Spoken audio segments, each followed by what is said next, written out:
Hello everyone. आज हम लोग बात करने वाले हैं। हम लोग पहले 3.2 कर रहे थे पिछले वीडियोस में। हम लोगों ने क्वेश्चन नंबर 12 तक बात की थी। आज हम लोग आगे क्वेश्चन नंबर 13 की बात करने वाले हैं।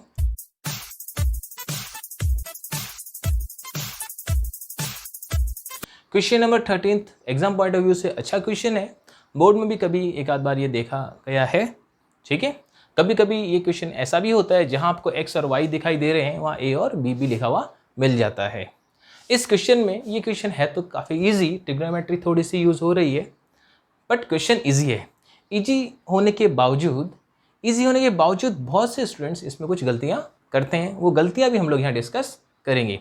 देखिए इस क्वेश्चन में है क्या। क्वेश्चन नंबर 13 में f x is equals to, आपको एक मैट्रिक्स गिवन है 3/3 ऑर्डर की, और इस 3/3 ऑर्डर की मैट्रिक्स में जो एलिमेंट्स हैं वहाँ आपको ये जो 0 1 है, इसके अलावा ट्रिग्नोमेट्रिक फंक्शंस भी दिखाई दे रहे हैं।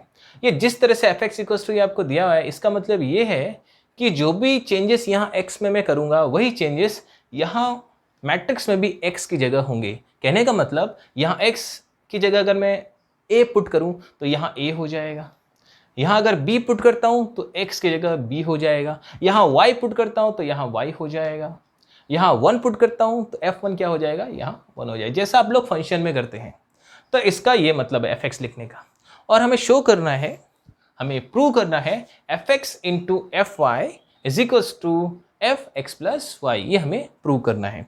तो कैसे करेंगे उसकी बात करते हैं। सबसे पहले तो हमें fx की ज़रूरत पड़ेगी। यहाँ fx हमारे पास है जो गिवन ही है, और हमें fy की ज़रूरत पड़ने वाली और fx प्लस वाई की भी ज़रूरत पड़ने वाली है। इसलिए पहले मैं fy and fx plus y को फाइंड करूँगा, उसके बाद में प्रूव करने वाला हूँ। तो देखिए fx की वैल्यू मेरे पास है, इसको मैं इक्वेशन नंबर फर्स्ट बोल देता हूँ। अब मैं इसी के थ्रू fy की वैल्यू लिखूँगा।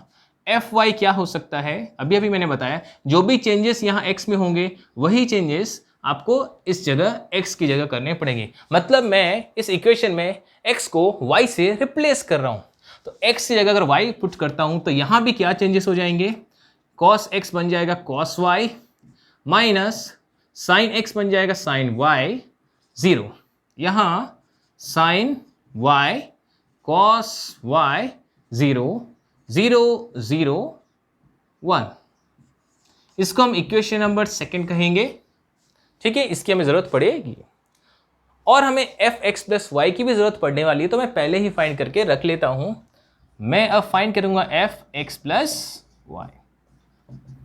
मतलब ये जो इक्वेशन नंबर फर्स्ट है जो हमें गिवन है, ये इक्वेशन फर्स्ट हमें गिवन है, इसमें अब मैं अगर x प्लस वाई यहाँ पुट कर देता हूँ, मतलब x को अगर मैं x प्लस वाई से रिप्लेस कर देता हूँ तो यहाँ x की जगह क्या हो जाएगा, x प्लस वाई। मतलब ऐसा दिखेगा आपको, cos x प्लस वाई, मैंने x को x प्लस वाई से रिप्लेस किया है, minus sine x plus y 0 sine x plus y cos x plus y 0 0 0 1। अभी जो मैंने स्टेप लिखा है, इस स्टेप में कुछ स्टूडेंट्स गलती करते हैं। वो क्या गलती करते हैं वो मैं यहाँ डिस्कस करता हूँ।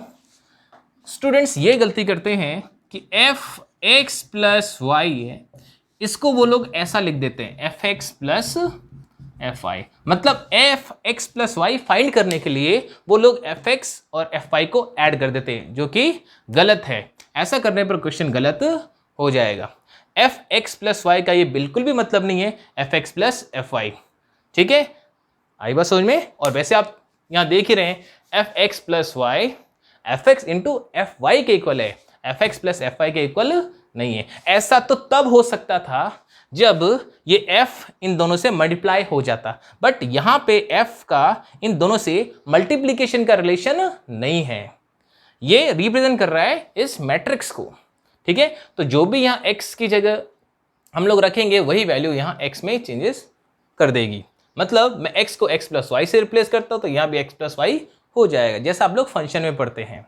जैसे फंक्शन में आप लोग एफ एक्स लिखते हैं तो f और x के बीच में मल्टीप्लीकेशन का रिलेशन थोड़ी होता है, ये तो एक रिप्रेजेंट करने का तरीका है, ये इसको इस तरीके से रिप्रेजेंट करने का एक तरीका है। इसका ये बिल्कुल भी मतलब नहीं है कि f को इन दोनों से मल्टीप्लाई किया जाए, ठीक है।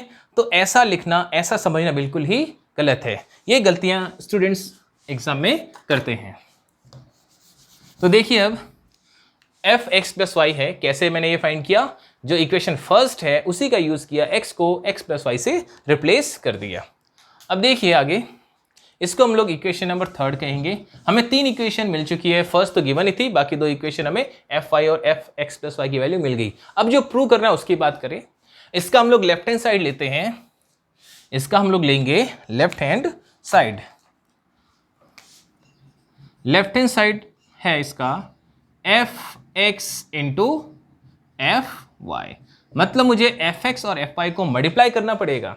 तो मैं करता हूं मल्टीप्लाई, मैं यहां पे मल्टीप्लाई करूंगा एफ एक्स की वैल्यू है मेरे पास, आप लोग देख सकते हैं यहां, सॉरी ये रहा एफ एक्स, क्या है cos x minus sine x 0, फिर साइन एक्स कॉस एक्स 0 0 0 1, ये है एफ एक्स की वैल्यू। अब मैं यहां लिखने वाला हूं एफ वाई की वैल्यू, एफ एक्स की वैल्यू और एफ वाई दोनों की वैल्यू हमें पुट करनी है, दोनों को मल्टीप्लाई करना है। तो एफ वाई है cos y minus sine y 0 sine y cos y 0 0 0 1। अब हमें इन दोनों को मल्टीप्लाई करना है।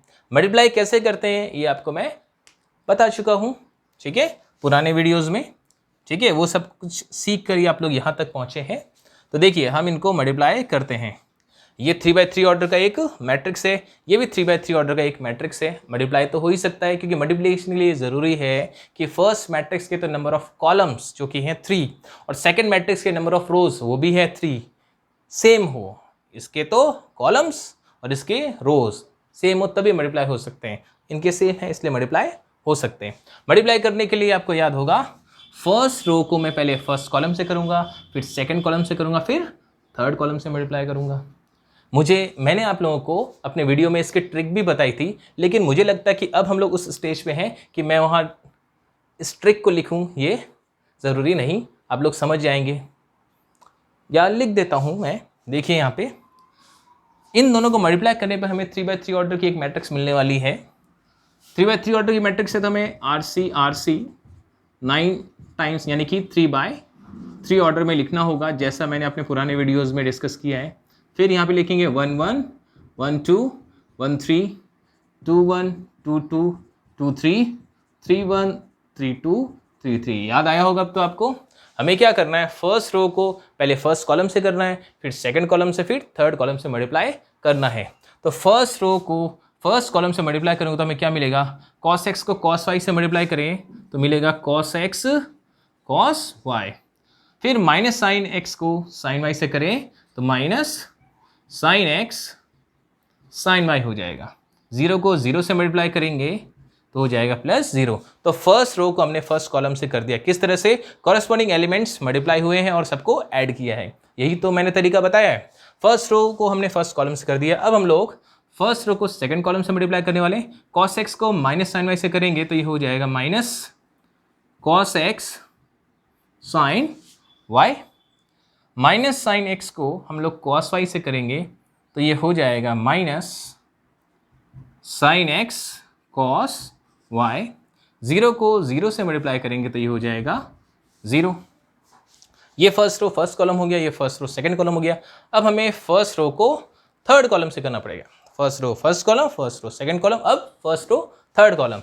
तो कॉस एक्स मल्टीप्लाई होगा 0 से तो आपको 0 मिलेगा, साइन एक्स माइनस का साइन एक्स 0 से मल्टीप्लाई होगा तो आपको 0 ही मिलेगा, 0 जब 1 से मल्टीप्लाई होगा तब भी आपको 0 ही मिलेगा। 0 है, कहीं आपको ऐसा नहीं लग रहा हो कि हम लोग माइनस साइन एक्स को अगर 0 से मल्टीप्लाई करें तो -0 आना चाहिए, +0 लिखूँ या -0 लिखूँ एक ही बात है, 0 न्यूट्रल होता है।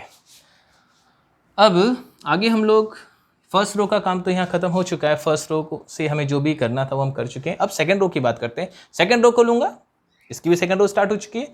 इसकी सेकंड रो को फर्स्ट कॉलम से, फिर सेकंड कॉलम से, फिर थर्ड कॉलम से करेंगे।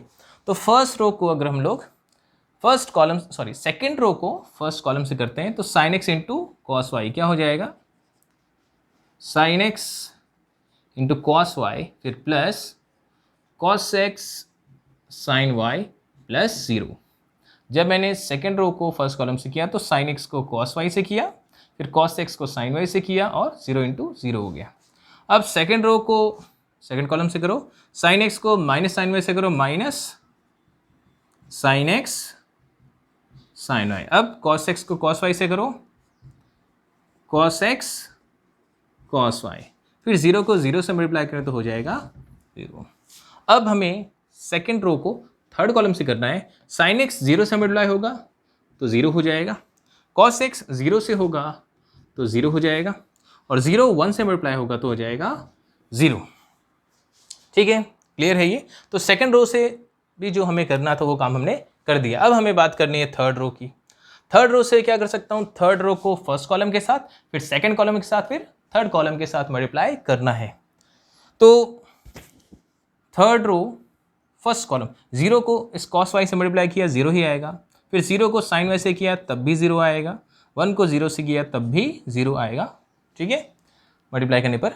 इसी तरह से थर्ड रो सेकेंड कॉलम, 0 को माइनस साइन वाई से मल्टीप्लाई करेंगे 0 मिलेगा, फिर प्लस 0 को कॉस वाई से किया फिर 0 मिलेगा, फिर 1 को 0 से किया फिर से हमें 0 मिलने वाला है। क्लियर है इतना। अब आगे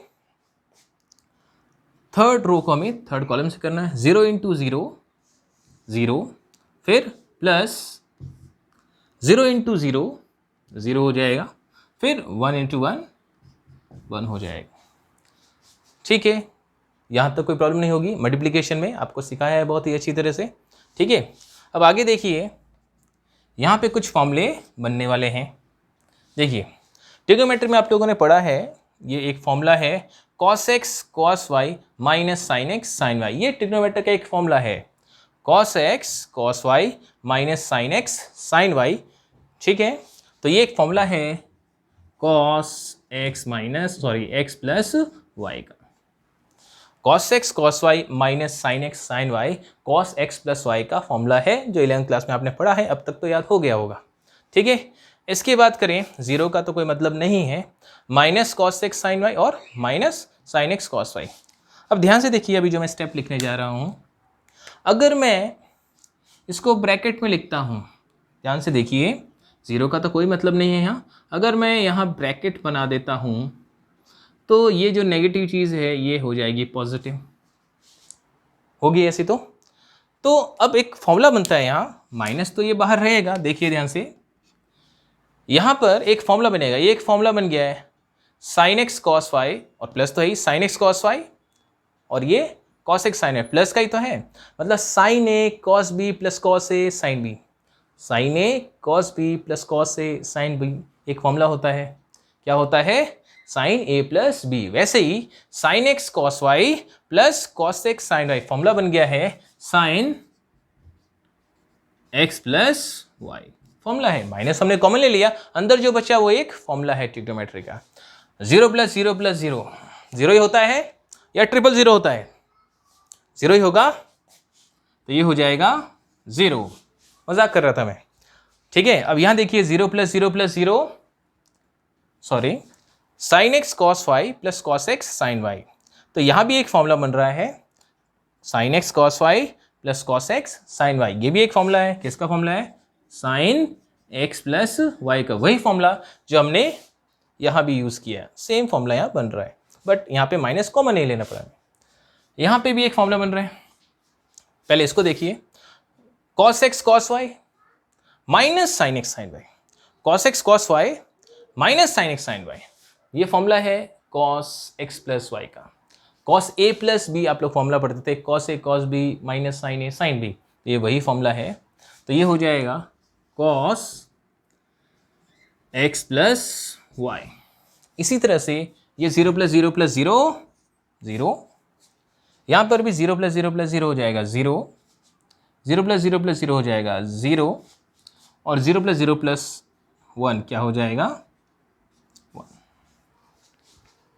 ठीक है, क्लियर है। और जब आप लोग ये कैलकुलेशन सीख जाएंगे तो यहाँ ये फॉर्मूला देखने की ज़रूरत नहीं है, ये वही स्टेप है जो आपको यहाँ मिला है, ठीक है। तो अब आप लोग इक्वेशन थर्ड को ध्यान से देखिए, हमारे पास यहाँ जो भी चीज़ हमें मिली है वो एक्चुअली है क्या, ये है, ध्यान से देखिए इसको, और इक्वेशन थर्ड को देखिए, दोनों सेम है। इसका मतलब ये जो भी चीज़ हमें मिली है वो actually F x plus why he है। तो मैं इसको लिख सकता हूँ एफ एक्स प्लस वाई, क्या लिख सकता हूँ, एफ एक्स प्लस वाई लिख सकता हूँ, ठीक है। कैसे आ गया f x plus y, by using, यहाँ लिख सकते हैं हम लोग by using equation number third. Equation third को हमने यूज किया, ठीक है, जिसकी वजह से हम इसको लिख पाए हैं एफ एक्स प्लस वाई। और यही तो हमें प्रूव करना था, यही है राइट हैंड साइड। तो ध्यान से देखिए, हम लोग लेफ्ट हैंड साइड में क्या लेके चले थे, f x into f y, multiply किया और हमें रिजल्ट मिल गया एफ एक्स प्लस वाई, जो कि राइट हैंड साइड है। इसका मतलब ये प्रूव हो गया कि ये दोनों इक्वल है, हैंस प्रूव्ड आप लोग लिख सकते हैं, ठीक है। तो कोई प्रॉब्लम नहीं होनी चाहिए, होती है तो आप लोग वापस वीडियो को प्ले करके देख सकते हैं, फिर भी प्रॉब्लम हो तो आप लोग कमेंट कर सकते हैं, ठीक है। अब हम लोग बात करते हैं क्वेश्चन नंबर 16 की। इससे पहले क्वेश्चन आप लोग कर सकते हैं, मतलब क्वेश्चन नंबर हम लोग बात करें 14 और 15 की, ये आप लोग इजीली कर सकते हैं। क्वेश्चन नंबर 14 में मल्टीप्लिकेशन है, जो मैंने आपको सिखाया है वो आप लोग कर सकते हैं। क्वेश्चन नंबर 15 आपसे हो जाएगा जब मैं ये 16th क्वेश्चन आपको समझा दूंगा, ठीक है। देखिए क्वेश्चन नंबर 16 में आपको गिवन है matrix a is equals to this. ये एक मैट्रिक्स ए है जो 3/3 ऑर्डर की है, और आपको प्रूव करना है A cube minus 6a square plus 7a plus 2i is equals to 0। आपको ओनली मैट्रिक्स ए गिवन है, तो मैट्रिक्स ए गिवन है, ठीक है। हमें ये जो प्रूव करना है इसका हम लोग लेफ्ट हैंड साइड लेंगे और 0 मैट्रिक्स प्रूव करेंगे। ये 0 मैट्रिक्स है, ठीक है, क्योंकि कोई भी मैट्रिसेस हो उनको ऐड या सेपरेट करने पर हमेशा हमें मिलती तो एक मैट्रिक्स ही है, तो ये 0 नहीं है, 0 मैट्रिक्स है। अब हमें ये प्रूव करने के लिए किस किस की ज़रूरत पड़ेगी, ध्यान दीजिए। हमारे पास ए है, ये रहा ए मैट्रिक्स। मैं ए मैट्रिक्स अगर हमें पता है तो मैं पहले ए स्क्वायर फाइंड करूंगा और ए क्यूब फाइंड करूंगा। ए स्क्वायर ए इंटू ए करके हमें ए स्क्वायर मिल जाएगा, और ए क्यूब कैसे मिलेगा, ए इंटू ए स्क्वायर करके फाइंड कर सकते हैं। ए स्क्वायर होता है ए इंटू ए और ए क्यूब होता है ए इंटू ए इंटू ए, तो मल्टीप्लिकेशन करके हम लोग ए स्क्वायर और ए क्यूब फाइंड करेंगे सबसे पहले। और ये जो आई है, आई का मतलब होता है आइडेंटिटी मैट्रिक्स, जो मैं आपको पहले बता चुका हूँ। तो आइडेंटिटी मैट्रिक्स बस यहाँ पे क्वेश्चन की कौन से ऑर्डर की है, जिन ऑर्डर के ये ए क्यूब ए स्क्वायर और ए हैं उसी ऑर्डर के आई, मतलब 3/3 ऑर्डर का आई होगा। आई आइडेंटिटी मैट्रिक्स है। आपको याद दिला देता हूँ, आइडेंटिटी मैट्रिक्स में मैंने आपको बताया था कि इसका जो डायगोनल है उसमें हमेशा 1 होते हैं, बाकी एलिमेंट्स 0 होते हैं। इसी को हम लोग बोलते हैं आइडेंटिटी मैट्रिक्स। ये ऑर्डर 3/3 का, ये ऑर्डर 3 का आइडेंटिटी मैट्रिक्स है जो हमें यहाँ यूज़ करना है। तो ये हमें पता होता है, ये हमें गिवन है, और इन दोनों को मैं फाइंड करूंगा ताकि इसके लेफ्ट हैंड साइड में वैल्यू पुट कर सकूं और राइट हैंड साइड में जो 0 मैट्रिक्स है वो प्रूव हो सके। तो देखिए करते हैं इस क्वेश्चन को। यहाँ पर सबसे पहले ए हमें पता है इसको, तो ए स्क्वायर फाइंड करने के लिए हम लोग क्या करेंगे, ए इंटू ए करेंगे।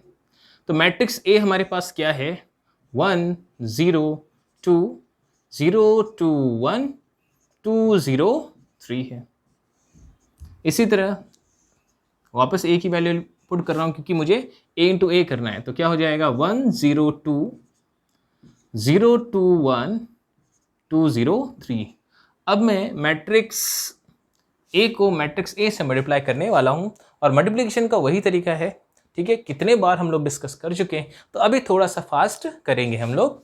देखिए यहाँ पे फर्स्ट रो को फर्स्ट कॉलम से मल्टीप्लाई करना है, तो आप जानते ही हैं 1 को इस 1 से मल्टीप्लाई करूंगा, 0 को इस 0 से मल्टीप्लाई करूंगा, और 2 को इस 2 से मल्टीप्लाई करके ऐड करना है। तो क्या हो जाएगा आप लोग डायरेक्टली शायद बता सकते हैं या कर सकते हैं, समझ सकते हैं।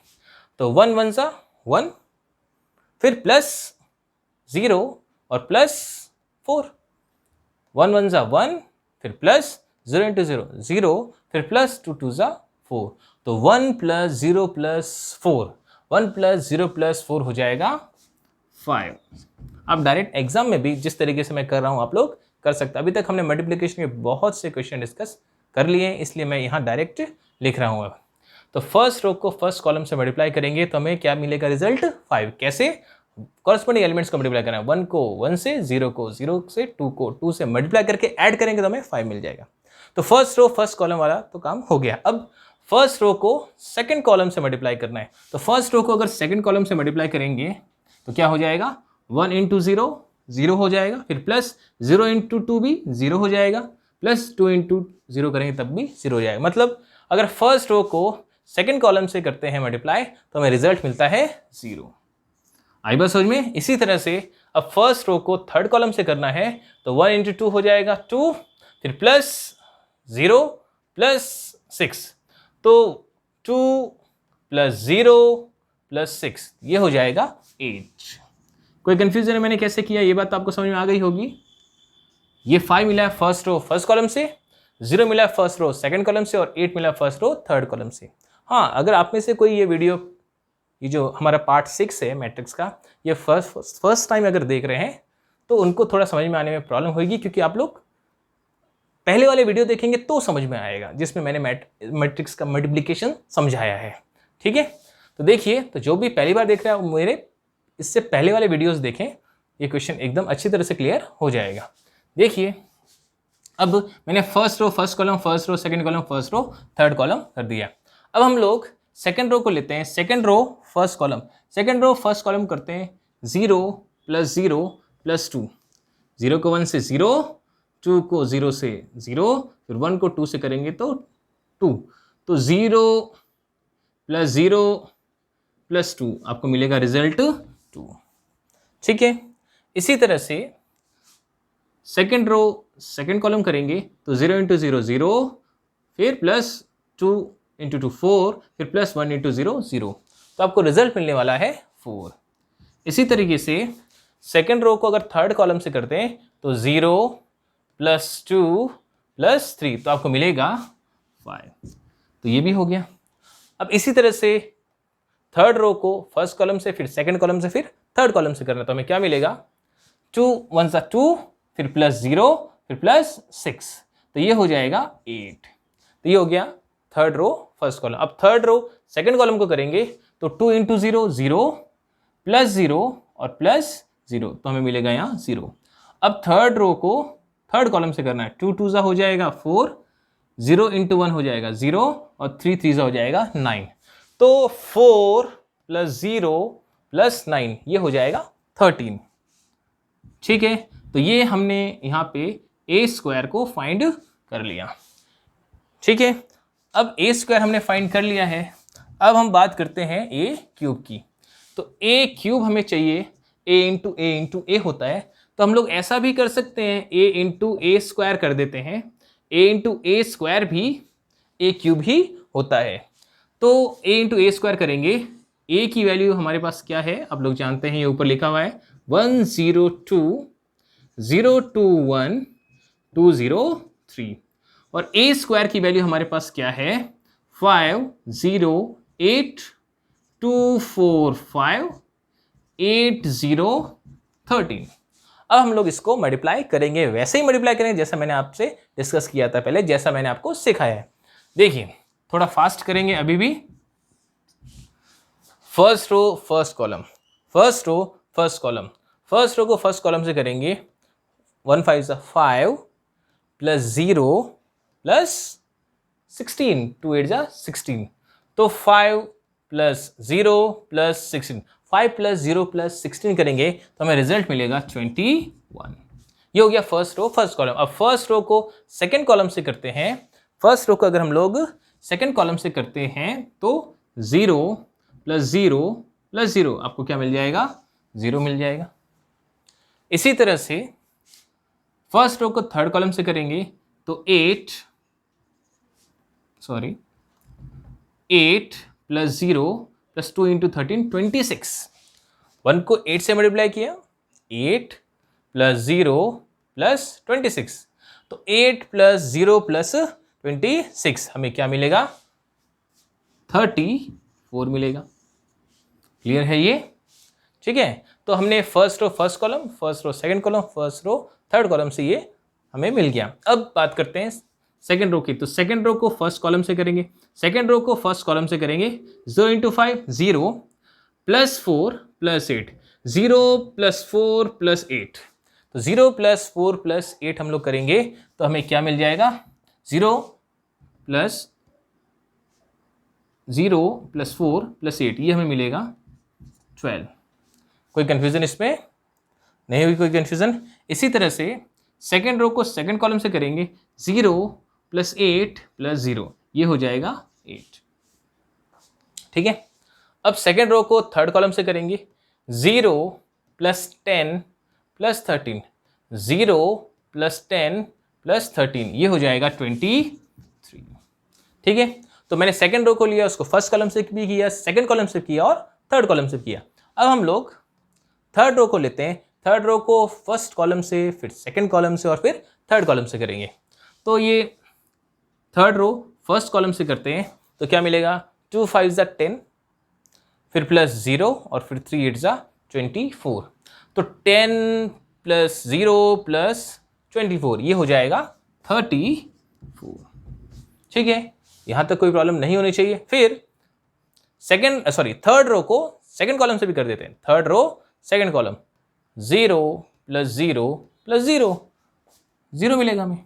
अब थर्ड रो को थर्ड कॉलम से करते हैं, 2 8 ज़ा 16 प्लस 0 प्लस 3 इंटू 13 39, तो क्या मिलेगा, 16 प्लस 0 प्लस 39, 16 प्लस 0 प्लस 39, तो कितना हो जाएगा ये हमें मिलेगा 55। ठीक है, 16 प्लस 0 प्लस 39, ये हो जाता है 55। ठीक है, तो यहाँ तक कोई प्रॉब्लम नहीं होनी चाहिए। हमने ए स्क्वायर फाइंड कर लिया और ए क्यूब भी फाइंड कर लिया। अब ए स्क्वायर ए क्यूब मिल गया, ए हमें पता ही है और आई हम पहले से ही जानते हैं। तो अब हम लोग लेफ्ट हैंड साइड ले सकते हैं। तो ध्यान दीजिए, हम लोग लेफ्ट हैंड साइड की बात करते हैं तो लेफ्ट हैंड साइड में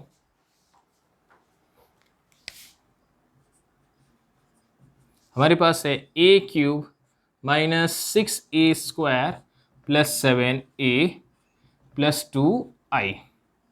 यहाँ पर हम लोग वैल्यूज पुट करेंगे इन सभी की। तो ए क्यूब की वैल्यू पुट करें तो क्या मिलना चाहिए, ए क्यूब लिखा हुआ है यहाँ पे, तो ए क्यूब है 21 0 34 12 8 23, फिर 34 0 55। ये तो हमने यहाँ वैल्यू लिख ली है किसकी, ए क्यूब की। अब -6a स्क्वायर है तो क्या हो जाएगा, -6 ए स्क्वायर की वैल्यू मैं यहाँ पुट कर रहा हूँ, -6 तो मैंने यहाँ लिख दिया है, ठीक से लिख देता हूँ, और ए स्क्वायर की वैल्यू हमें पुट करनी है। ए स्क्वायर की वैल्यू हमारे पास कहाँ पर है, ये रही ए स्क्वायर की वैल्यू, तो क्या है 5 0 8 2 4 5 8 0 13। तो हमने ए क्यूब की भी वैल्यू पुट कर दी और ए स्क्वायर की वैल्यू भी पुट कर दी। फिर प्लस 7a, अब a की वैल्यू कहाँ है, ये सबसे ऊपर जो हमें गिवन है, 1 0 2 0 2 1 2 0 3, ये हमने a की वैल्यू भी पुट कर दी। और कुछ बचा है क्या, 2i, तो प्लस 2i क्या है, identity matrix of order 3x3। 3x3 क्यों, क्योंकि ये सब भी 3x3 ऑर्डर के हैं। एग्जाम में वैसे लिखा हुआ भी हो सकता है i3, आपकी बुक में नहीं भी लिखा हुआ है तो कोई प्रॉब्लम नहीं, ये 3x3 ऑर्डर के हैं तो i भी उसी ऑर्डर का होगा। ठीक है, तो क्या हो जाए 1 0 0 0 1 0 0 0 1। हमने लेफ्ट हैंड साइड में सबकी वैल्यूज पुट कर दी है। अब क्या करना है, a11 एलिमेंट की बात करते हैं सभी में। ये 21 है, a11 एलिमेंट की बात करूँ, यहाँ a11 एलिमेंट है माइनस का 30, और यहाँ a11 एलिमेंट है 7 1 7, और यहाँ a11 एलिमेंट है 2। तो सभी के a11 एलिमेंट्स को हम लोग देखेंगे, इससे क्वेश्चन थोड़ा शॉर्ट भी हो जाएगा। ठीक है, देखिए यहाँ, तो ये क्या है 21, इसका a11 एलिमेंट क्या है -30, इसका a11 एलिमेंट क्या है 7, इसका a11 एलिमेंट क्या है 2। मैंने सबके a11 एलिमेंट ले ली। इसका a11 एलिमेंट था 21, इसका 5 था बट 6 से मल्टीप्लाई भी तो होगा, तो -6 × 5 हो जाएगा -30। इसका a11 एलिमेंट 7 1 7 और इसका 2 1 2। अब देख भी सकते हैं, देखिए ये सब 0 हो रहा है, 0 ही होना है, हमें 0 ही तो प्रूव करना है। इसी तरह मैंने A11 एलिमेंट लिख दिया, इसी तरह से A12 एलिमेंट मीन्स इसका तो है 0, यहाँ पे A12 एलिमेंट क्या मिलेगा, यहाँ पे हमें मिलेगा A12 एलिमेंट 0 -0 + 0 कुछ भी लिखिए, यहाँ पे 7 0 0 और यहाँ पे 2 0 0। तो यहाँ पे A12 एलिमेंट अगर मैं इन सभी टर्म्स पे लेता हूँ तब मुझे 0 मिलने वाला है। यहाँ पे A13 एलिमेंट है 34, यहाँ पे A13 एलिमेंट 8 है बट -6 से मल्टीप्लाई होगा, -6 × 8 हो जाएगा -48, 7 को 2 से मल्टीप्लाई करेंगे A13 एलिमेंट के लिए तो 7 2 हो जाएगा यहाँ पे 14, 2 को 0 से मल्टीप्लाई करेंगे हमें मिलेगा 0। तो इस तरह से हमने यहाँ इन सभी टर्म्स के A1 एलिमेंट लिखे, यहाँ A12 एलिमेंट्स को ऐड किया और यहाँ A13 एलिमेंट्स को ऐड किया और फर्स्ट रो कंप्लीट हो गई। अब हम लोग बात करते हैं सेकंड रो की, मतलब ये है A21 एलिमेंट, ये A21 एलिमेंट है तो क्या हो जाएगा 12, ये -12 क्योंकि मल्टीप्लाई हो जाएगा, ये 7 0 0 हो जाएगा, ये भी 2 0 0 हो जाएगा। ठीक है, फिर A22 एलिमेंट को लेते हैं, ये है 8, यहाँ पे -6 × 4 24 हो जाएगा, इधर 7 2 हो जाएगा 14 और इधर 2 1 हो जाएगा 2। क्लियर है, ये कोई कन्फ्यूज़न नहीं होगी। इसी तरह से अब हम लोग बात करते हैं A23 एलिमेंट की, ये है 23, ये है -6 × 5 -30, ये 7 1 7 और ये है 2 0 0। ठीक है, जैसा मैंने सेकंड रो में किया वैसा ही हमें थर्ड रो में भी करना है। तो ये 34 A31 एलिमेंट है 34, यहाँ पे A31 एलिमेंट में 8 लिखा है लेकिन 6 से मल्टीप्लाई होगा तो ये 48 हो जाएगा, 6 × 8 48। यहाँ पे A31 एलिमेंट 2 है, 7 से मल्टीप्लाई होगा तो ये हो जाएगा 14 और यहाँ पे 2 0 0 होगा। ठीक है, इसी तरह से A32 एलिमेंट की बात करते हैं, यहाँ 0 है, यहाँ पे 6 × 0 0 हो जाएगा, माइनस लिखो या प्लस, 0 तो 0 ही है, 7 0 0 और यहाँ 2 0 0 हो जाएगा। ठीक है, और अब हम लोग लास्ट बात करते हैं A33 एलिमेंट की, यहाँ 55 है,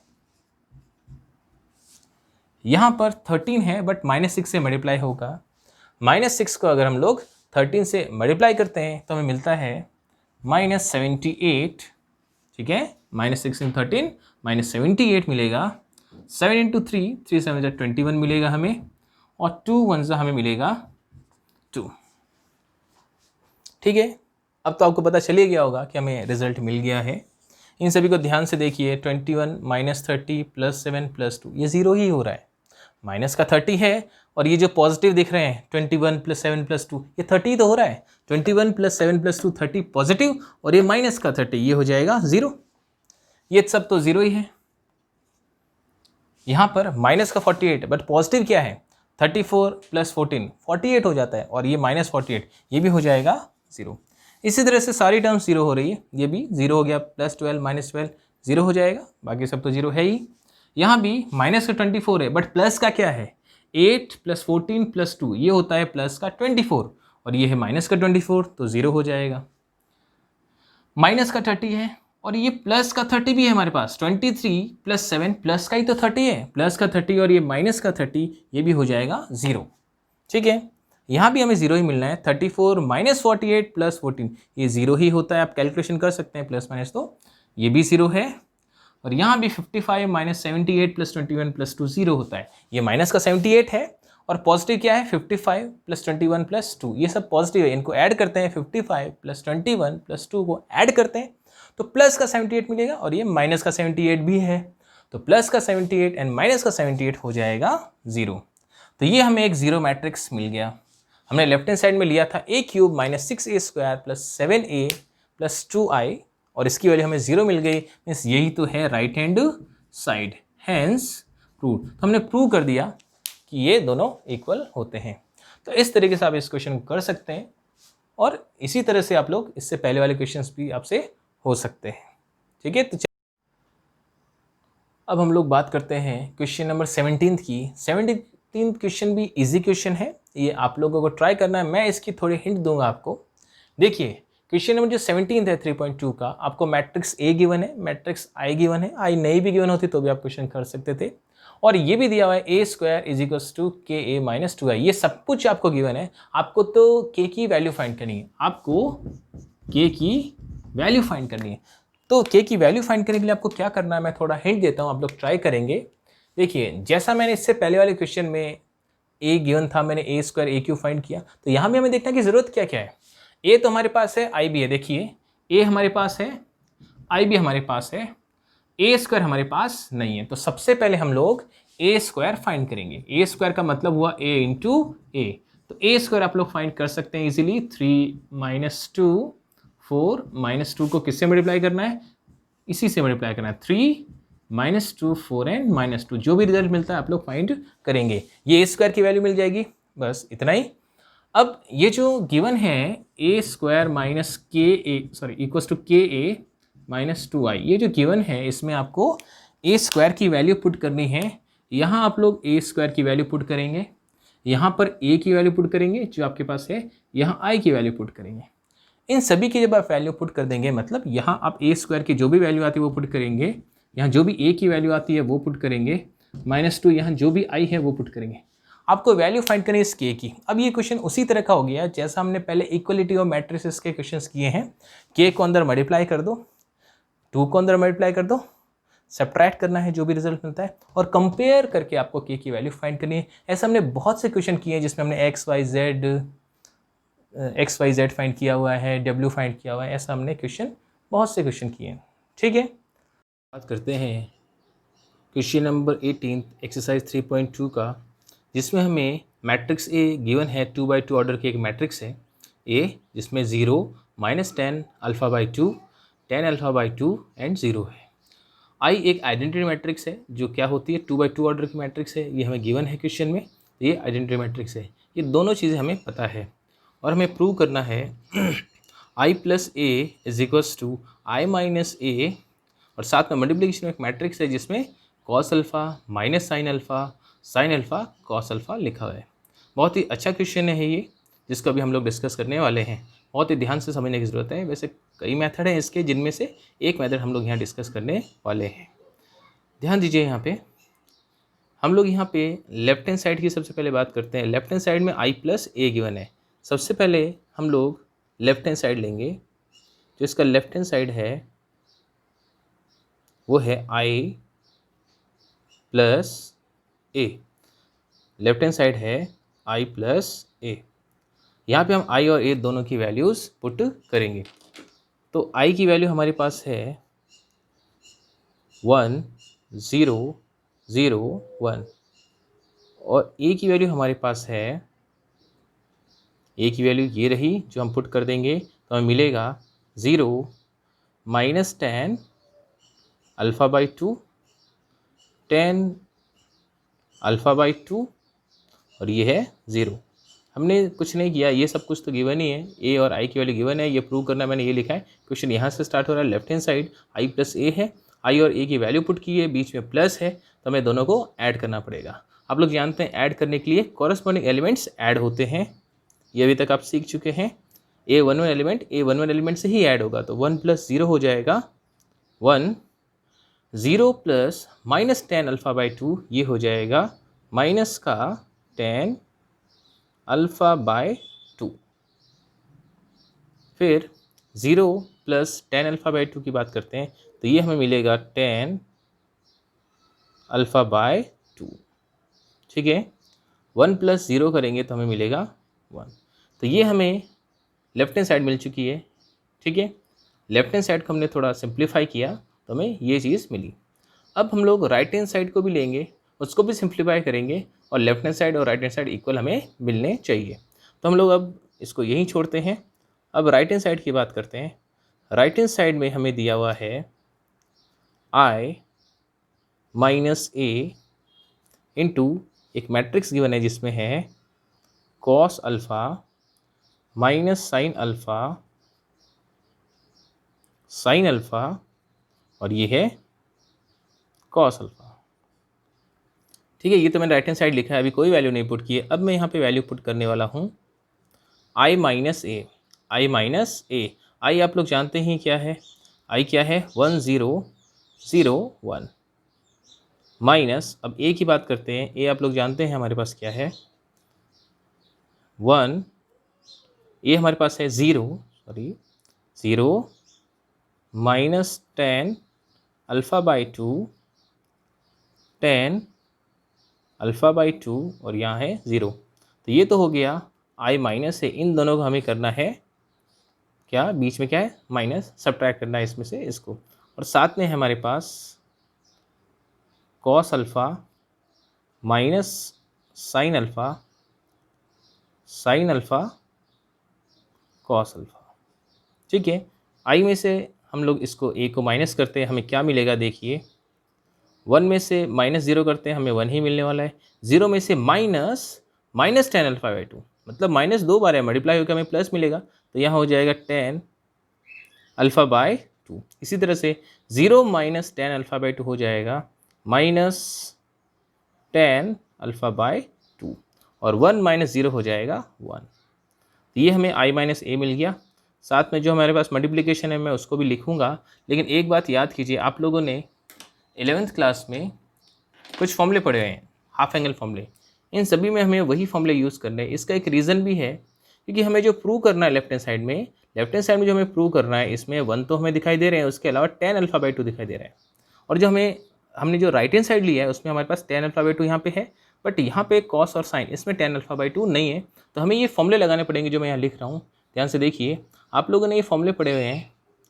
साइन अल्फ़ा का ये फॉर्मूला होता है 2 10 alpha by 2 whole upon 1 plus 10 square alpha by 2, ये साइन का फॉर्मूला होता है। और कॉस का एक फॉर्मूला होता है, cos alpha is equals to 1 minus 10 square alpha by 2 upon 1 plus 10 square alpha by 2। तो ये दोनों फॉर्मूले हम लोग काम में लेंगे। हाँ, इन फॉर्मूले के बिना भी इक्वेशन होता है, बट उसमें फिर कोई दूसरे फॉर्मूले लग जाते हैं। ठीक है, तो देखिए यहाँ पे कॉस अल्फ़ा की मैं यहाँ पे वैल्यू पुट करूँगा, मतलब फॉर्मूला लिखूँगा यहाँ पे 1 minus 10 square alpha by 2 whole upon 1 plus 10 square alpha by 2। Sine की भी वैल्यू पुट करूँगा, माइनस साइन अल्फ़ा की वैल्यू ये रही, मतलब फॉर्मूला है 2 10 alpha by 2 whole upon 1 plus 10 square alpha by 2। यहाँ पर हमें अभी और वैल्यू पुट करनी है साइन अल्फ़ा की। साइन अल्फ़ा की वैल्यू हो जाएगी 2 10 alpha by 2 whole upon 1 plus 10 square alpha by 2। यहाँ पर कॉस अल्फ़ा की value 1 minus 10 square alpha by 2 whole upon 1 plus 10 square alpha by 2। तो हमने सबकी वैल्यू पुट कर दी। हाँ, देखने में आपको लग रहा होगा बहुत कॉम्प्लिकेटेड है, बट नहीं है, इजी क्वेश्चन है। ये तो फॉर्मूले तो हमें लिखने ही थे। हाँ, इसको, ये जो कॉम्प्लिकेटेड दिख रहा है, हाँ, इसको हम ऐसा कर सकते हैं कि अगर मैं 10 अल्फ़ा बाई 2 को कुछ अज्यूम कर लूँ तो ये आपको थोड़ा ईजी दिखाई दे सकता है। मेरे कहने का ये मतलब है कि अगर मैं यहाँ पे अज्यूम कर लूँ, लेट 10 अल्फ़ा बाई 2 को मैं x अज्यूम कर लेता हूँ, 10 alpha by 2 is equals to x. अगर मैं ऐसा अज्यूम कर लेता हूँ तो मुझे ये थोड़ा इजी दिखाई देगा। ध्यान दीजिए, ये ऐसा दिखाई देगा 1x माइनस एक्स 1। ठीक है, ये ऐसा दिखाई देगा 1 minus x square upon 1 plus x square. ये हमें ऐसा दिखाई देगा minus 2x whole upon 1 plus x square. ये हमें दिखाई देगा 2x upon 1 plus x square, और ये 1 minus x square upon 1 plus x square. ये क्वेश्चन हम लोग बहुत डिटेल से कर रहे हैं। आप लोग अगर ये क्वेश्चन करना, ये सॉल्व करना अगर सीख जाते हैं तो आप इसको थोड़ा शॉर्ट कर सकते हैं। जैसे आप ये स्टेप हटा सकते हैं आप direct he i minus A add करके यहाँ लिख सकते हैं, इसका फॉर्मूला लिख सकते हैं। ये स्टेप आप कम कर सकते हैं, मैंने थोड़ा डिटेल में समझाने के लिए ये स्टेप लिखा है, तो इस स्टेप को लिखने की ज़रूरत नहीं, आप इससे डायरेक्ट ये स्टेप लिख सकते हैं। ये तो आपको लिखना है जो हमने यहाँ पे पुट किया है। अब आप एक चीज़ यहाँ देखिए, इस मैट्रिक्स में कुछ कॉमन आ रहा है। मैट्रिक्स में हम लोग कॉमन कैसे लेते हैं, सभी एलिमेंट्स में से कॉमन आने चाहिए, ऐसी चीज़ ले सकते हैं। तो ये जो मैट्रिक्स है, इस मैट्रिक्स में अपॉन वाला जो 1 + x² दिखाई दे रहा है, ये 1 + x² सभी में से कॉमन आ सकता है। ये जो 1 + x² हमें दिखाई दे रहा है अपॉन में, ये जो 1 + x² दिखाई दे रहा है, इन सभी के अपॉन में इसको कॉमन ले सकते हैं, ताकि थोड़ी कॉम्प्लिकेटेड कम दिखे ये क्वेश्चन, ठीक है। तो ऐसा हम लोग अभी करेंगे। तो हम लोग इस मैट्रिक्स में से पहले 1 + x² कॉमन लेंगे, उसके बाद मल्टीप्लाई करेंगे। तो यहाँ हम लोग आगे इस क्वेश्चन को करेंगे। देखिए 1x - x1 ये तो है ही हमारे पास, हम लोग इनमें से कॉमन ले रहे हैं। 1/1 + x² हमने कॉमन ले लिया, तो हमें अब मिलेगा 1 - x², यहाँ मिलेगा -2x, इधर मिलेगा 2x और ये हो जाएगा 1 - x²। अब हमें इन दोनों मैट्रिसेस को मल्टीप्लाई करना है, इसको अभी आप बाहर ही रहने दीजिए, ठीक है। इसको हम लोग स्टार्टिंग में लिख देते हैं 1/1 + x², क्योंकि सब कुछ मल्टीप्लिकेशन में है तो इसको मैंने स्टार्टिंग में लिख दिया। हमें अब इन दोनों मैट्रिसेस को मल्टीप्लाई करना है। इन दोनों मैट्रिसेस को वैसे ही मल्टीप्लाई करना है, ये भी 2/2 ऑर्डर है, ये भी 2/2 ऑर्डर का मैट्रिक्स है। तो फर्स्ट रो फर्स्ट कॉलम, तो 1 मल्टीप्लाई होगा 1 - x² से, ये फर्स्ट रो फर्स्ट कॉलम से, फिर फर्स्ट रो सेकंड कॉलम से मल्टीप्लाई करना है। तो 1 मल्टीप्लाई होगा 1 - x² से और x मल्टीप्लाई होगा 2x से। तो ये ऐसा हो जाएगा 1 - x² से हुआ तो 1 - x² मिल गया, ये x इस 2x से मल्टीप्लाई हुआ तो 2x² हो गया। तो फर्स्ट रो फर्स्ट कॉलम तो हो गया। अब फर्स्ट रो सेकंड कॉलम की बात करनी, तो 1 मल्टीप्लाई होगा -2x से और x मल्टीप्लाई होगा इससे। पूरा मल्टीप्लाई करने की ज़रूरत नहीं है, कॉमन आ जाएगा। तो 1 - x² मैंने मल्टीप्लाई तो किया बट बाहर ही लिख दिया ब्रैकेट के। 1 से ये -2x मल्टीप्लाई होगा, x से ये पूरा 1 - x² मल्टीप्लाई हो गया। हम लोग x कॉमन ले लेंगे, ठीक है। इसी तरह से सेकंड रो हम लोग लेते हैं। अब सेकंड रो फर्स्ट कॉलम, फिर सेकंड रो सेकंड कॉलम करेंगे। तो सेकंड रो को फर्स्ट कॉलम से करेंगे तो -x से ये मल्टीप्लाई होगा, तो -x 1 - x², फिर 1 से इसको करेंगे तो ये हो जाएगा 2x। क्लियर है इतना।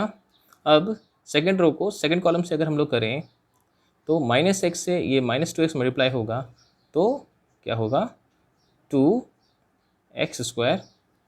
1 से ये 1 - x² मल्टीप्लाई होगा तो ये हो जाएगा +1 - x²। तो मल्टीप्लाई करना कोई मुश्किल काम नहीं है, बहुत ज़्यादा लेंथी क्वेश्चन भी नहीं है, ठीक है। हाँ थोड़ा सा तो ये है कि ये 1 मार्क्स 2 मार्क्स वाले क्वेश्चन में नहीं हो सकता, ठीक है।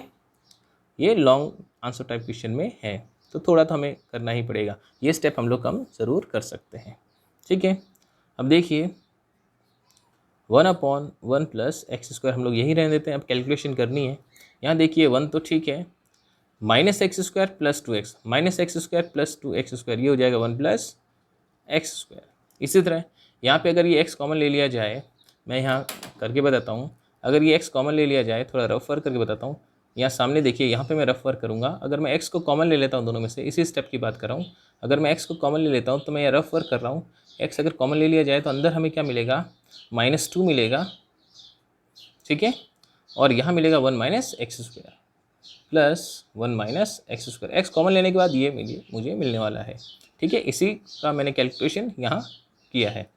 अब आपको क्या मिलने वाला है, यहाँ -2 + 1 ये हो जाएगा -1 और ये है माइनस का x²। अब आप लोग समझ गए होंगे कि मुझे यहाँ क्या लिखना चाहिए, यही लिखना है। हाँ माइनस में फिर से कॉमन ले लेता हूँ। इन दोनों से अगर माइनस कॉमन ले लिया जाए, x तो पड़ा ही है, इन दोनों में से अगर मैं माइनस कॉमन ले लूँ तो मुझे मिलेगा 1 + x²।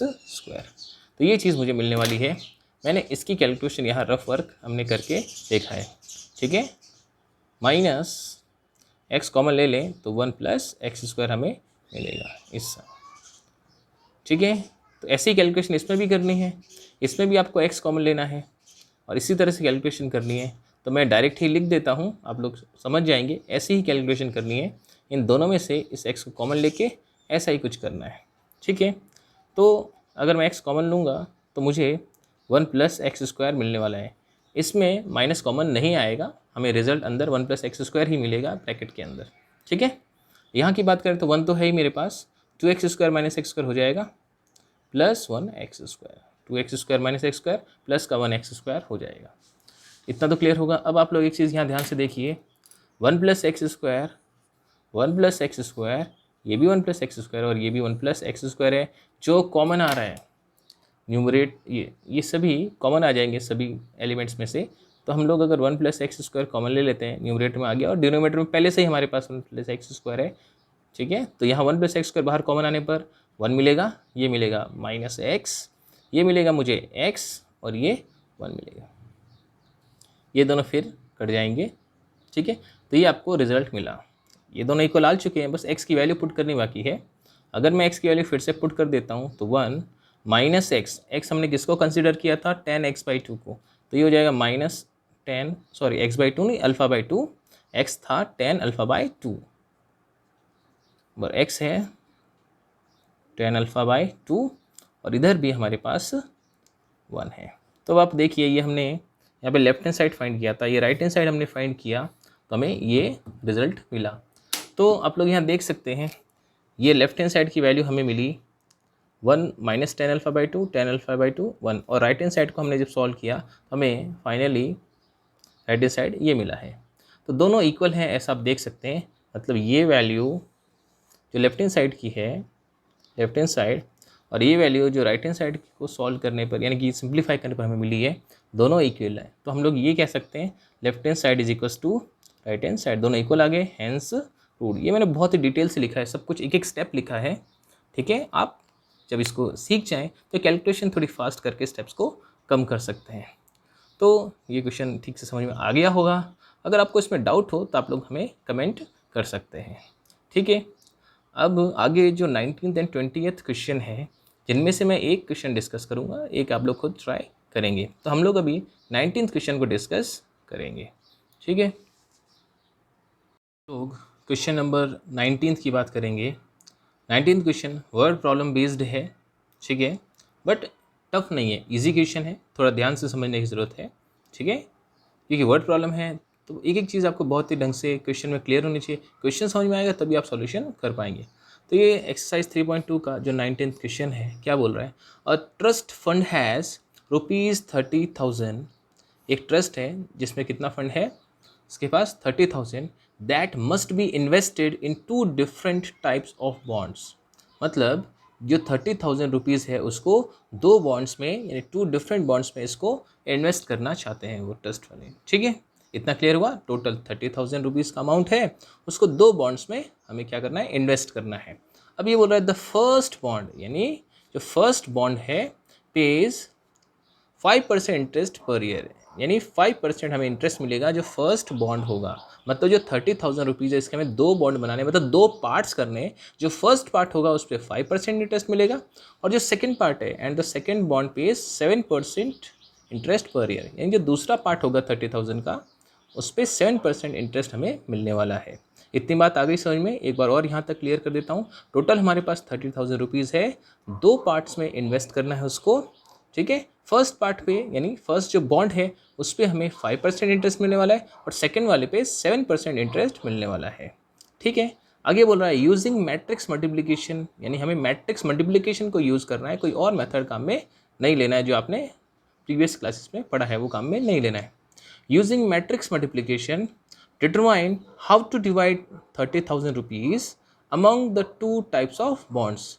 आपको मैट्रिक्स मल्टीप्लिकेशन का यूज़ करना है और आपको ये बताना है कि जो 30,000 रुपीज़ है उसको किस तरह से 2 बॉन्ड्स में डिवाइड करें, किस तरह से 30,000 रुपीज़ के 2 पार्ट्स करके इन्वेस्ट करें कि उससे if the trust fund must obtain an annual total interest of 1,800, मतलब टोटल एनुअल इंटरेस्ट हमें 1,800 रुपीज़ मिल जाए, तो किस तरह से इसको डिवाइड किया जाए कि इतना हमें इंटरेस्ट मिल जाए, ये क्वेश्चन है।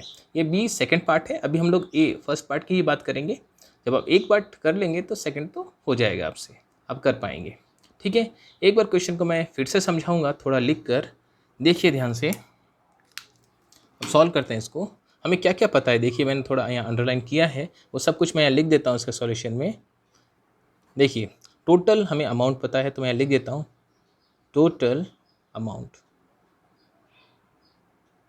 ये सब कुछ यहाँ लिख देता हूँ ताकि हमें क्वेश्चन बार बार वो चीज़ नहीं देखनी पड़े। टोटल अमाउंट है हमारे पास ₹30,000। हमारे पास अब क्या है, इसको 2 बॉन्ड्स में डिवाइड करना है। फर्स्ट बॉन्ड में कितना अमाउंट होगा, सेकंड बॉन्ड में कितना अमाउंट होगा, यही तो हमें फाइंड करना है। ठीक है, तो हम लोग कैसे करेंगे, हम लोग ऐसा करते हैं, फर्स्ट बॉन्ड में जो इन्वेस्ट होने वाला अमाउंट है उसको एक्स एज्यूम कर लेते हैं, और जो सेकंड बॉन्ड है उसमें जो इन्वेस्ट होने वाला अमाउंट है उसको हम लोग 30,000 माइनस एक्स लिख देते हैं। आप मेरी बात समझ गए होंगे। यहाँ देखिए थोड़ा रफ वर्क करके मैं बताता हूँ। ये जो 30,000 रुपीज़ है, सॉरी, ये जो 30,000 रुपीज़ है, इसके मुझे 2 पार्ट्स करने हैं।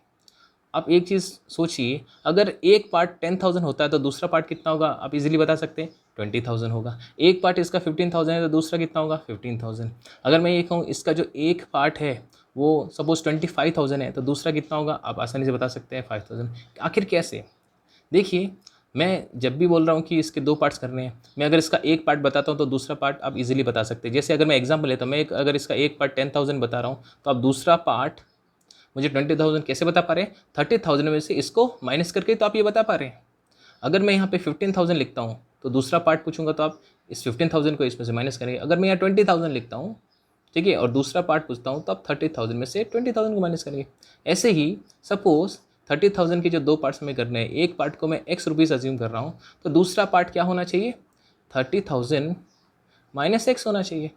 एक पार्ट 30,000 अगर एक्स लेता हूँ तो दूसरा पार्ट 30,000 में से एक्स को माइनस करने पर ही तो मिलेगा। ठीक है ना, तो हम लोग अज्यूम कर लेते हैं, लेट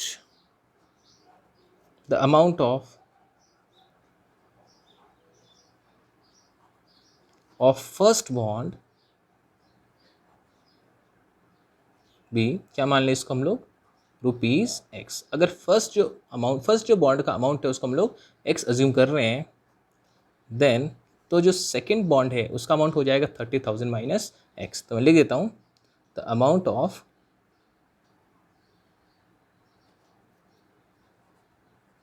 सेकेंड बॉन्ड, तो सेकेंड बॉन्ड का अमाउंट हो जाएगा ₹30,000 माइनस एक्स। यहाँ तक तो कोई प्रॉब्लम नहीं होगी, ठीक है ना। एक अमाउंट को एक्स माना, दूसरा 30,000 माइनस एक्स ही होना चाहिए। ठीक है, अब हमें और क्या पता है, हमें दोनों पर मिलने वाले इंटरेस्ट पता है। फर्स्ट बॉन्ड पे 5% है तो दूसरे बॉन्ड पे 7% है। ये इन्फॉर्मेशन मैं यहाँ लिख देता हूँ। ठीक है, तो इंटरेस्ट ऑन फर्स्ट बॉन्ड, जो फर्स्ट बॉन्ड है उस पर जो हमें इंटरेस्ट मिलने वाला वो कितना है, 5% पर एनम, यानी एनुअल इंटरेस्ट है। ठीक है, इतनी बात मेरी समझ में आ गई होगी। इसी तरह से इंटरेस्ट ऑन सेकेंड बॉन्ड, जो सेकेंड बॉन्ड है उस पर इंटरेस्ट कितना है, 7% पर एनम हमें दिया हुआ है। ठीक है, इतना हमें पता है इस क्वेश्चन में। ठीक है, अब हमें इसमें ये देखना है टोटल हमें इंटरेस्ट कितना दिया है, अमाउंट ऑफ इंटरेस्ट। तो टोटल अमाउंट ऑफ इंटरेस्ट कितना है, ₹1800। टोटल इंटरेस्ट का मतलब क्या हुआ कि दोनों बॉन्ड से जो हमें इंटरेस्ट मिल रहे हैं, यानी फर्स्ट बॉन्ड से जितना इंटरेस्ट मिलेगा, सेकंड बॉन्ड से जितना इंटरेस्ट मिलेगा, उन दोनों का सम 1800 है। ये हमें क्वेश्चन में पता है ए पार्ट में। हम लोग पहले ए पार्ट डिस्कस कर रहे हैं। ठीक है, इतनी चीज़ तो कॉमन रहेगी सभी पार्ट, इसमें ए और बी पार्ट 2 पार्ट्स हैं। फर्स्ट जो ए पार्ट है उसमें इतना तो सेम ही रहेगा, बस ये चीज़, ये अमाउंट जो है वो बदल जाएगा। जब सेकंड पार्ट करेंगे तो यहाँ 2000 हो जाएगा। ठीक है, तो ये सारे इन्फॉर्मेशन हमें इस क्वेश्चन से मिली है। हाँ, ये दोनों हमने अज्यूम किया है। अब हम लोग आगे क्वेश्चन को करते हैं। देखिए कैसे इस क्वेश्चन को हम लोग कर सकते हैं, मैट्रिक्स के थ्रू। देखिए यहाँ लिख देते हैं, बाय मैट्रिक्स मल्टीप्लिकेशन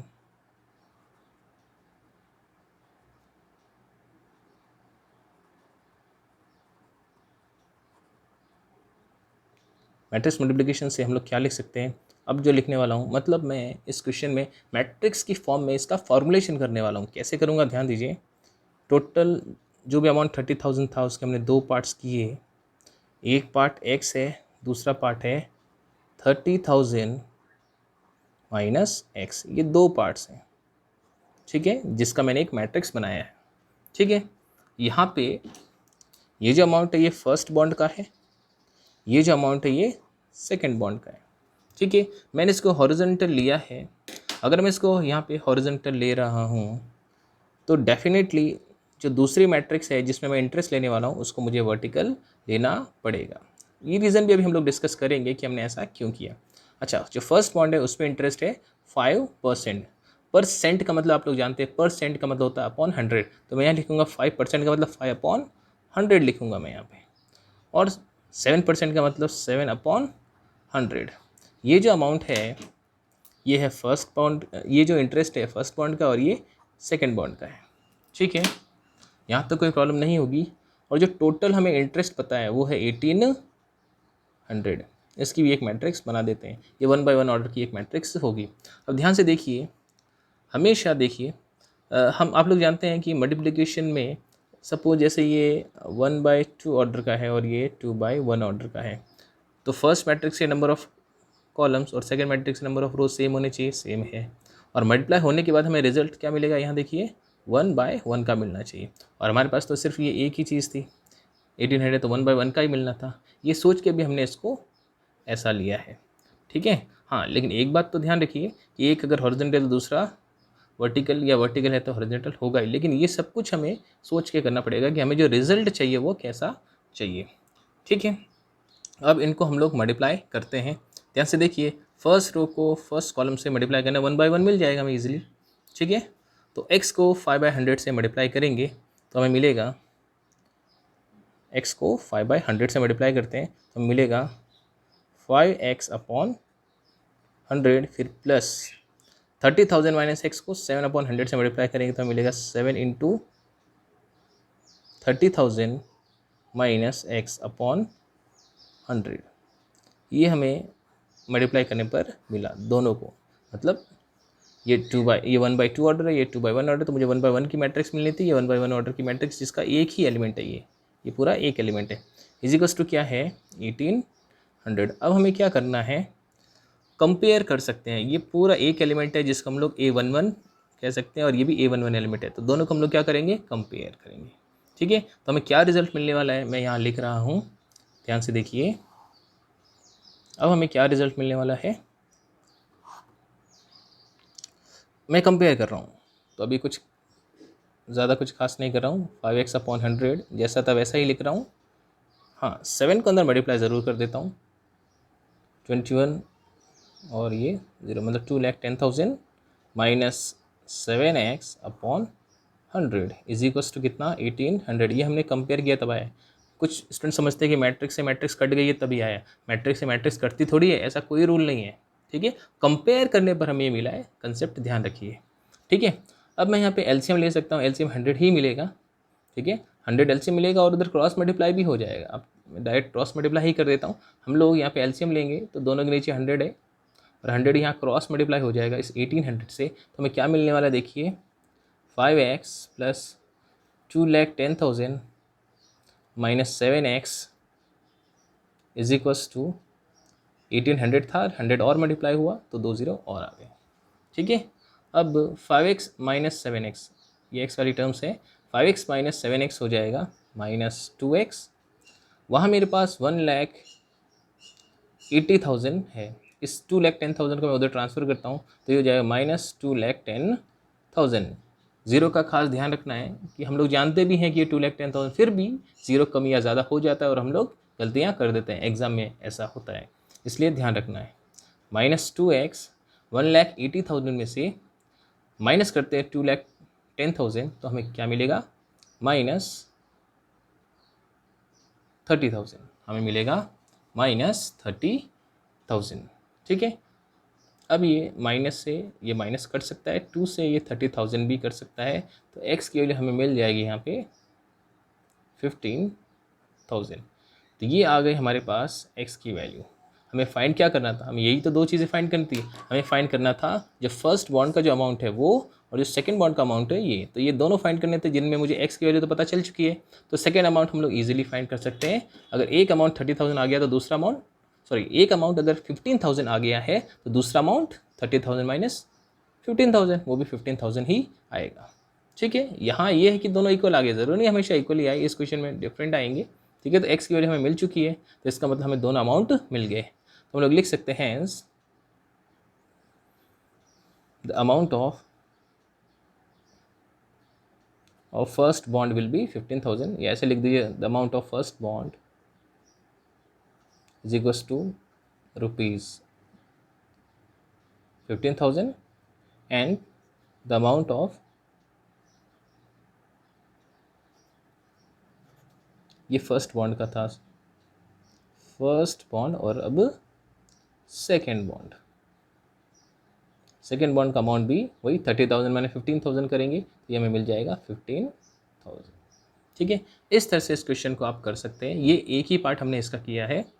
ठीक है, ये इसका बी पार्ट है, तो बी पार्ट है तो बिल्कुल ऐसे ही क्वेश्चन करना है, ये सब कुछ सेम रहेगा इतना, बस यहाँ पे ये जो टोटल अमाउंट ऑफ इंटरेस्ट है, यहाँ पे ये जो टोटल अमाउंट ऑफ इंटरेस्ट 1800, इसकी जगह आ जाएगा 2000, तो यहाँ 2000, यहाँ 2000, बाकी सब कैलकुलेशन सेम, यहाँ 2000, यहाँ 2000, यहाँ पे 2000, यहाँ पर आप समझिएगा जब 2000 यहाँ लिखेंगे तो यहाँ पे 2 लाख हो जाएंगे। ठीक है, तो अब आगे कैलकुलेशन आप लोग कर सकते हैं इसी की तरह। ठीक है, तो समझ में आ गया होगा ये क्वेश्चन। फिर भी कोई प्रॉब्लम हो तो आप लोग मुझे कमेंट कर सकते हैं। ठीक है,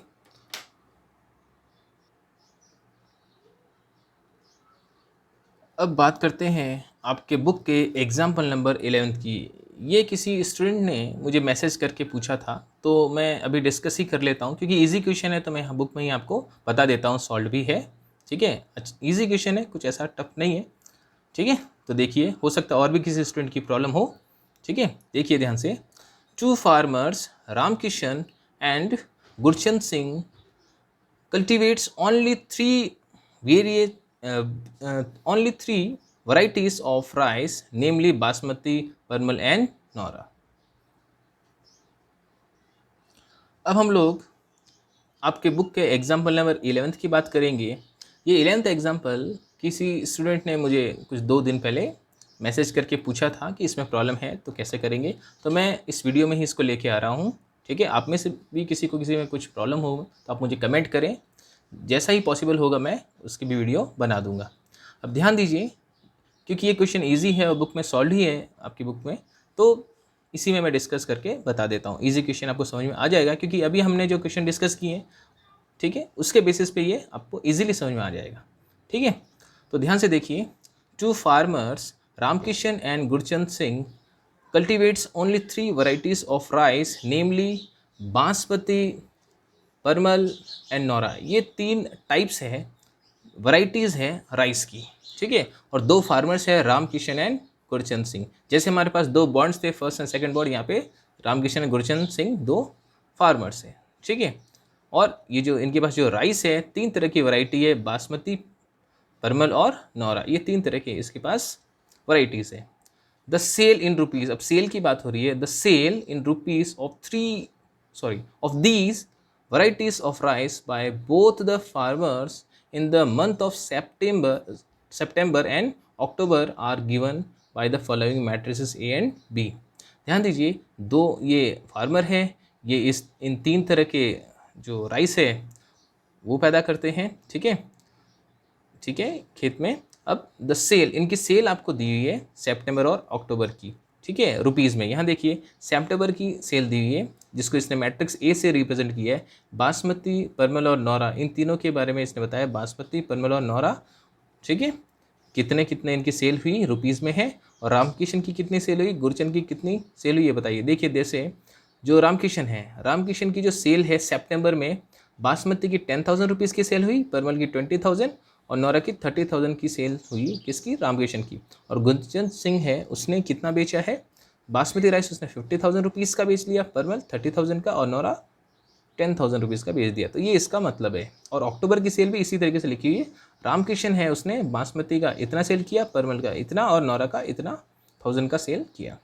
गुरचंद सिंह है, इसने बासमती 20,000 का सेल किया, परमल 10,000 का और नौरा का 10,000 का सेल किया। तो ये आपको दो matrix a and b given है। तो बहुत ही ईजी क्वेश्चन, देखिए find the combined sales in September and October for each farmer in each variety. तो सिंपल क्वेश्चन है, ये कंबाइंड सेल पूछ रहे हैं सितंबर और अक्टूबर दोनों का, तो दोनों को ऐड ही करना होगा।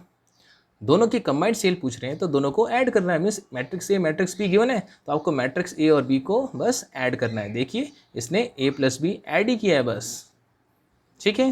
तो इतना इजी क्वेश्चन था ये, ऐड करोगे तो आपको अपना रिजल्ट मिल जाएगा। बहुत ही ईजी क्वेश्चन है, ठीक है। तो फर्स्ट पार्ट तो ऐसे ही हो गया पढ़ते पढ़ते, ठीक है।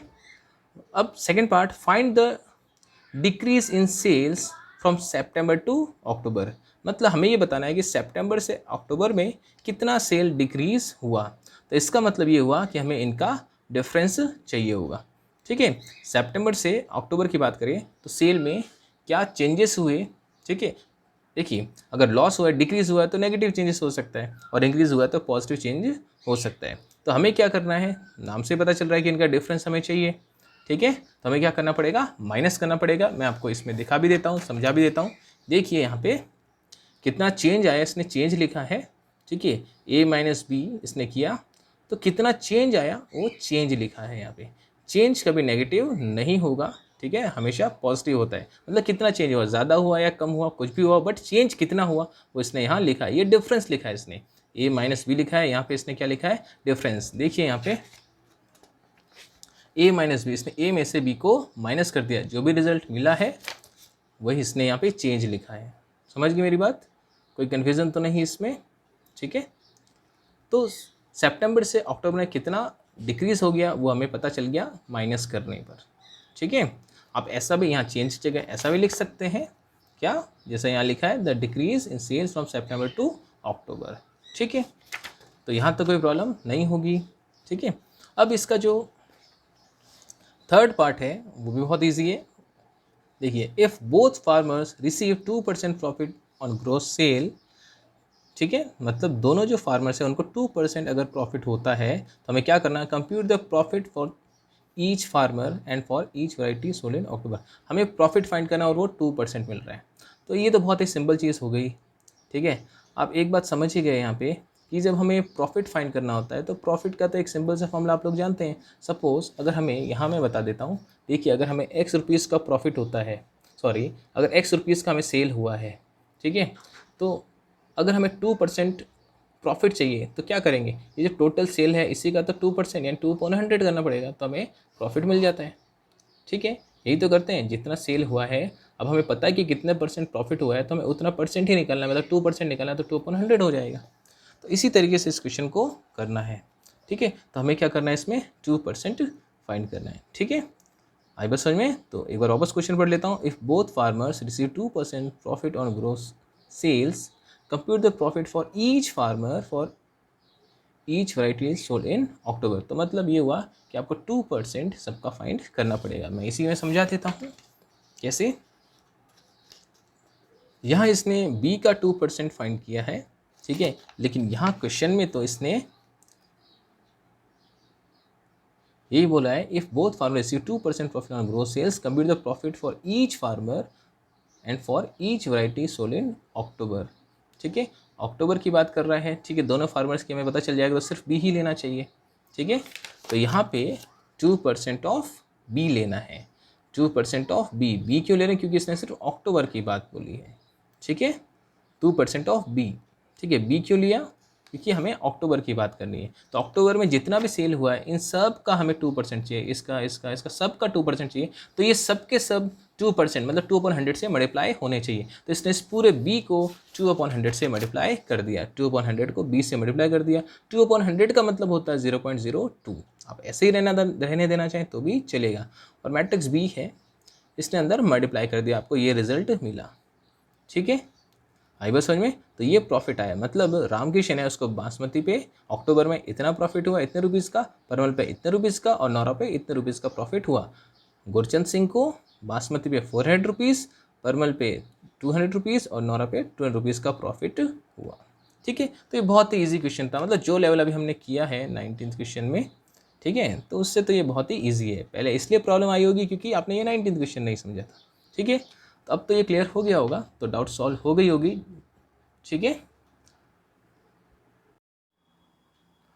अब हम लोग बात करते हैं क्वेश्चन नंबर 21 जो कि मल्टीपल चॉइस क्वेश्चन है, और ये रिलेटेड है जो हमने मल्टीप्लिकेशन के लिए जो भी कंडीशंस पड़ी थी कि कोई भी दो मैट्रिसेस है वो कब मल्टीप्लाई हो सकती है। एडिशन में पढ़ा था कोई भी दो मैट्रिसेस कब ऐड हो सकती है, कब सब्ट्रैक्ट हो सकती है। ये सब रूल्स जब मैंने आपसे डिस्कस किए थे ऑपरेशन ऑन मैट्रिसेस में, उनको यूज़ करके ये क्वेश्चंस होने वाले हैं। आपको multiplication and addition subtraction means operations जो भी हमने पढ़े थे मैट्रिक्स से रिलेटेड वो क्लियर होने चाहिए, तो ये क्वेश्चन ईजिली हो जाएंगे। है तो multiple choice question, easy question है, आने के चांसेस भी बनते हैं। देखिए, आपको इस क्वेश्चन में पहले ये गिवन है कि x कोई मैट्रिक्स है जिसका ऑर्डर है 2/n, y कोई मैट्रिक्स है जिसका ऑर्डर है 3/k, z कोई मैट्रिक्स है जिसका ऑर्डर है 2/p, w कोई मैट्रिक्स है जिसका ऑर्डर है n/3 और p कोई मैट्रिक्स है जिसका ऑर्डर है स्मॉल p/k। अब क्वेश्चन ये है, क्या फाइंड करना, देखो the restrictions on n, k and p। n, k and p में रेस्ट्रिक्शंस फाइंड करने हैं। कंडीशंस मीन्स उनमें रिलेशंस भी हो सकता है या उनकी वैल्यू भी हो सकती है। तो the restrictions on n, k and p so that py and py plus wy will be defined. मतलब आपको बताना है कि n, k, p के बारे में बताना है कि n, k, p क्या हो सकते हैं, या इनमें रिलेशन या इनकी वैल्यू कुछ भी जो भी आपको पता लग सकता है। ठीक है, आपको ऐसी कंडीशंस, ऐसे रेस्ट्रिक्शंस पता लगाने हैं कि n, k, p ऐसे क्या हो सकते हैं जिसकी वजह से ये डिफाइंड हो सके, py प्लस wy डिफाइंड हो सके। तो कैसे डिफाइंड होंगे इसकी बात करते हैं। देखिए, यहाँ है तो मल्टीपल चॉइस क्वेश्चन ही, मैं लिखता हूँ py प्लस wy। ध्यान से देखिए, ये जो p लिखा है यहाँ, p की बात करें तो p का ऑर्डर आपको दिया है p/k, y का जो ऑर्डर है वो है 3/k। इधर w का ऑर्डर आपको दिया हुआ है n/3 और y का जो ऑर्डर है वो है 3/k। अब बुक वाला बोल रहे हैं क्वेश्चन में कि ये डिफाइंड है, तो इनकी वैल्यूज़ के बारे में हमें बताना है या इनमें कोई रिलेशन है वो हमें बताना है। तो कैसे बता सकते, देखिए p और y यहाँ मल्टीप्लाई हो रहा है और ये मल्टीप्लाई होना डिफाइंड भी है। तो दोनों मैट्रिसेस कब मल्टीप्लाई हो सकती है, जब ये दोनों इक्वल हो। p मैट्रिक्स और y मैट्रिक्स तभी मल्टीप्लाई हो सकती है जब p मैट्रिक्स यानी पहले वाली जो मैट्रिक्स है p, उसके तो नंबर ऑफ कॉलम्स और बाद वाले मैट्रिक्स के नंबर ऑफ रोज सेम हो। तो आपको एक चीज़ तो यहाँ पता चलेगी कि ये दोनों इक्वल हैं, तभी तो डिफाइंड है, तभी तो मल्टीप्लिकेशन हो सकता है, तभी तो ये डिफाइंड है, मतलब पॉसिबल है।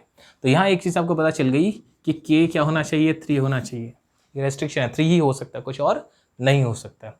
अच्छा, ये दोनों कब मल्टीप्लाई हो सकते हैं, वही जब फर्स्ट मैट्रिक्स के नंबर ऑफ कॉलम्स और सेकंड मैट्रिक्स के नंबर ऑफ रोज सेम हो। तो देखते हैं हम लोग, इसके कॉलम्स 3 हैं, रोज 3 है, इक्वल है, इसका मतलब मल्टीप्लाई हो सकता है, बात सही है। ठीक है, अब आगे हम बात करते हैं, जब ये दोनों मल्टीप्लाई हो जाएंगे, जब मल्टीप्लाई हो जाएंगे, जिसको मैं रिप्रेजेंट करने के लिए py लिख देता हूँ। सपोज ये कोई मैट्रिक्स है, ऐसे रिप्रेजेंट कर देता हूँ। p और y को मल्टीप्लाई करने में जो भी आपको मिलता है वो मैट्रिक्स मैंने यहाँ लिख दी है, प्लस w और y को मल्टीप्लाई करने में जो भी मैट्रिक्स मिलेगी मैं उसको इसी तरह से रिप्रेजेंट कर देता हूँ।